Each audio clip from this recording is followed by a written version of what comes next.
Hi viewers, last video la rip பத்தி பார்த்தோம். இந்த வீடியோல intersect பத்தி பார்க்கலாம். Solidworksல separate bodyயை நம்ம single bodyயா நம்ம சேஞ்ச் பண்றது தான் intersect. அது எப்படி எல்லாம் யூஸ் பண்ணலாம்னு நம்ம பார்க்கலாம். First sketch option யூஸ் பண்ணி இந்த மாதிரி ஒரு ப்ரொஃபைல் கிரியேட் பண்ணிக்கலாம். இதை வந்து நான் எக்ஸ்ட்ரூட் பண்றேன். எக்ஸ்ட்ரூட் ஆப்ஷன் கிளிக் பண்ணிட்டு இதில் நான் thickness வந்து 10 mm கொடுத்துக்கிறேன். நெக்ஸ்ட் இதை எக்ஸ்ட்ரூட் பண்றதுக்காக டிஸ்டன்ஸ் வந்து 124 கொடுத்துக்கிறேன். டிக் ஆப்ஷன் கொடுத்துக்கலாம். நெக்ஸ்ட்டு ஃப்ரண்ட் பிளேன் செலக்ட் பண்ணிவிட்டு நார்மல் டு ஸ்கெட்ச் கொடுத்துப்போம். சர்க்கிள் க்ரியேட் பண்ணலாம். நான் டிஸ்டன்ஸ் எதுவும் கொடுக்கல, அப்ராக்சிமேட்டாக தான் சர்க்கிள் க்ரியேட் பண்ணிக்கலாம். இது இன்டர்செக்ட் ஆப்ஷனை யூஸ் பண்ணுறதுக்காக இப்போ க்ரியேட் பண்ணுறோம். சர்க்கிள் அப்புறம் ஒரு ஸ்லாட் கொடுத்துருக்கேன். இதை அப்படியே வந்து நம்ம எக்ஸ்ட்ரூட் பண்ணுவோம் அப் டு சர்ஃபேஸ் யூஸ் பண்ணி. டைரக்ஷன் 1ல் அப் டு சர்ஃபேஸ் கொடுத்துக்கிறோம். டிக் கொடுத்து ஓகே கொடுத்துக்கலாம். நெக்ஸ்ட்டு இதோட எட்ஜில் எல்லாமே நம்ம ரேடியஸ் கொடுத்துப்போம். ஃபில்லட் ஆப்ஷன் கிளிக் பண்ணிவிட்டு அது ஆட் ஆப்ஷனில் நம்ம இது எல்லாத்தையுமே செலக்ட் பண்ணிவிட்டு ஓகே கொடுத்துக்கலாம். அப்ளை கொடுத்தோம்னா நம்ம 5 mm கொடுத்துட்டு டிக் கொடுத்துடலாம். ஸோ இப்போ எல்லாமே வந்து நம்ம ஃபில்லட் க்ரியேட் ஆயிடுச்சு. இப்போ இதை வச்சு தான் நம்ம இன்டர்செக்ட் எப்படி யூஸ் பண்ணுறதுன்னு பார்க்கலாம். இதோட ஃப்ரண்ட் பிளேன் செலக்ட் பண்ணிவிட்டு நார்மல் டூ கொடுத்துக்கலாம். நார்மல் டூ கொடுத்ததுக்கப்புறம் இதில் ஒரு ரெக்டாங்கிள் க்ரியேட் பண்ணுவோம். அதாவது அந்த ப்ரொஃபைலுக்குள்ளே வர மாதிரி ஒரு ரெக்டாங்கிள் க்ரியேட் பண்ணுவோம். இந்த மாதிரி ஒரு ரெக்டாங்கிள் க்ரியேட் பண்ணிவிட்டு இதை வந்து எக்ஸ்ட்ரூட் கொடுக்குறோம். எக்ஸ்ட்ரூடில் முக்கியமான பாயிண்ட் என்னென்னா நம்ம மெர்ஜ் ரிசல்ட்டை எடுத்துட்டுருவோம். மெர்ஜ் ரிசல்ட்டை வந்து செப்பரேட் பாடியாக க்ரியேட் ஆகிரும். இந்த டிக்கை ரிமூவ் பண்ணிடலாம். மெர்ஜ் ரிசல்ட் டிக்கை ரிமூவ் பண்ணிட்டோம்னா இந்த பிளாக்கு செப்பரேட்டாகவும் இந்த ப்ரொஃபைல் செப்பரேட்டாகவும் பாடியாகவும் இருக்கும். இந்த 2 பிளாக்கை வச்சு தான் நம்ம இன்டர்செக்ட் பண்ண போகிறோம், ஆப்ஷன் யூஸ் பண்ண போகிறோம். இதில் வந்து இந்த பிளாக்கை நம்ம ஹைட் பண்ணலாம். ஹைட் ஆப்ஷன் யூஸ் பண்ணி இன்டர்செக்ட் ஆப்ஷனில் எப்படி சிங்கிள் பாடியாக க்ரியேட் பண்ணுறதுன்னு பார்க்கலாம்.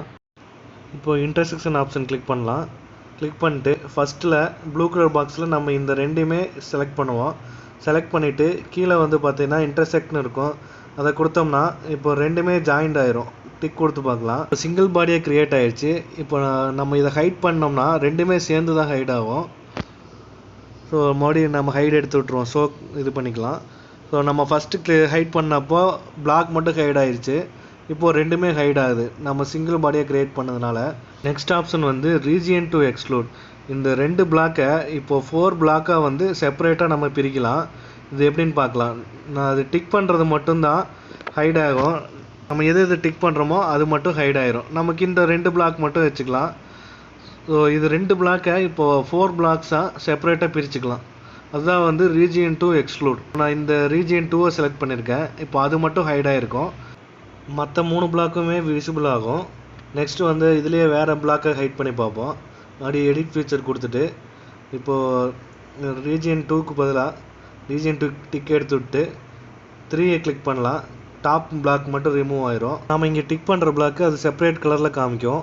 டிக் பண்ணி பார்க்கலாம். இப்போது டாப் மட்டும் ரிமூவ் ஆகிருக்கு. அந்த ப்ரொஃபைலுக்கு கீழே இருக்கிற பிளாக்கும் ப்ரொஃபைல் பிளாக்கும் இது 2 மட்டும் இப்போ விசிபிள் ஆகுது.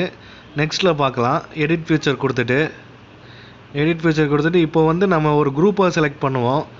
ரீஜியன் 4 அதுக்கப்புறம் பார்த்திங்கன்னா ரீஜியன் 2 செலக்ட் பண்ணுவோம்.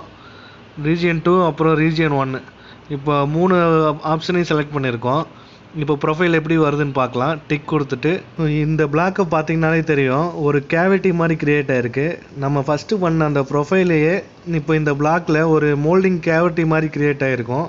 நம்ம ஸ்டார்டிங்கில் வந்து இந்த மாதிரி ப்ரொஃபைல் தான் ஃபஸ்ட்டு யூஸ் பண்ணோம்.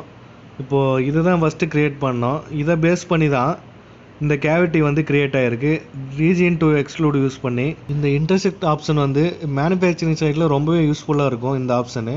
இந்த வீடியோ பிடிச்சிருந்தால் லைக் பண்ணுங்கள். அப்படியே உங்கள் ஃப்ரெண்ட்ஸுக்கும் ஷேர் பண்ணிடுங்க. முக்கியமாக சப்ஸ்கிரைப் பண்ணிடுங்க. மறக்காமல் பெல் பட்டனையும் ப்ரெஸ் பண்ணிடுங்க. தேங்க்யூ.